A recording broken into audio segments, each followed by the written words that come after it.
هذا الهدف الذي يعني كان حديث كل مواقع التواصل الاجتماعي في المملكة العربية السعودية ودول الخليج والوطن العربي.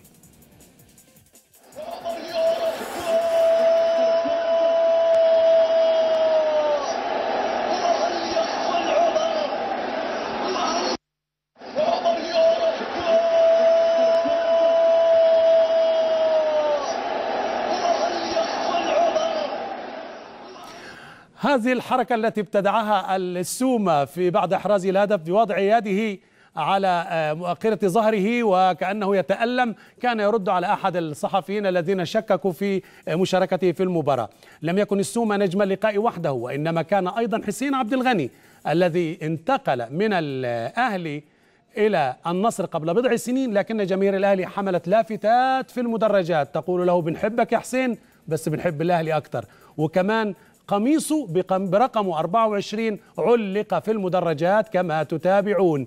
يعني الوفاء والعشق والحديث المدرجات كان لحسين، أهو أحببناك يا حسين وما زلنا نحبك، ولكن عفوا يا حسين نحن نحب الأهلي أكثر منك. شيء طبيعي أنك تحب النجم، والأهم أنك تعشق الكيان.